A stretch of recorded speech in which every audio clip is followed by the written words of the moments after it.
as hostages. A pirate told the Associated Press that the Indian crew members were being kept hostage in retaliation for the arrest of more than 100 Somali pirates by the Indian Navy. The pirate Hassan Farah is quoted as saying that they would keep the Indians until India releases their colleagues.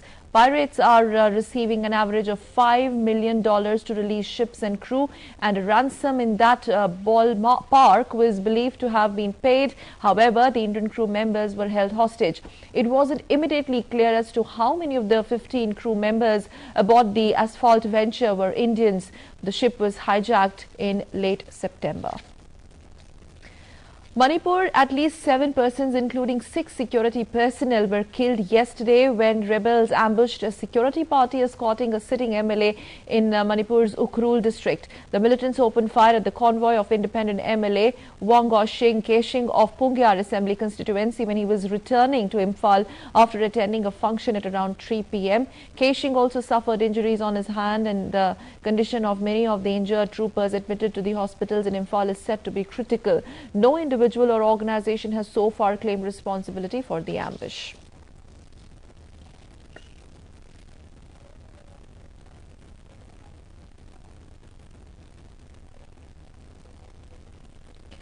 Arunima Sinha alias Sonu, the sportswoman who lost her leg after being pushed from a moving train, was today shifted to a Lucknow hospital for further treatment. Chief Medical Superintendent of District Hospital said that Sonu has been shifted to Chhatrapati Shahuji Maharaj Medical University this morning for an artificial limb. Sonu was undergoing treatment at Bareilly District Hospital from 12th of April and her condition is stable. Sonu, a national level volleyball player of Uttar Pradesh, was pushed out of the Padmavat Express in Bareilly on April 11th night by 3 men trying to snatch her gold chain. The 23-year-old athlete lost her left leg in the incident. Protests against Syrian President Bashar al-Assad swept into the capital Damascus for the first time since a growing wave of pro-democracy unrest began to put pressure on his 11-year rule.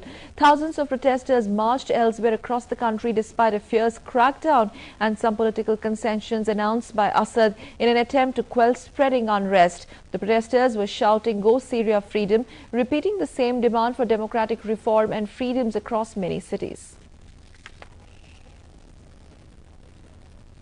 More international news. At least 9 people, including 3 young children, were killed as a powerful storm whipped up tornadoes across the south and central United States. The storm toppled trees and power lines, tore roofs of houses, and scattered tractor trailers across highways. The U.S. National Weather Service said the 24 tornadoes were reported in Mississippi and Alabama yesterday, a day after 15 twisters struck in Oklahoma, Kansas and Texas. Many of the deaths were in rural areas of Arkansas, and most of the damage was caused by falling trees.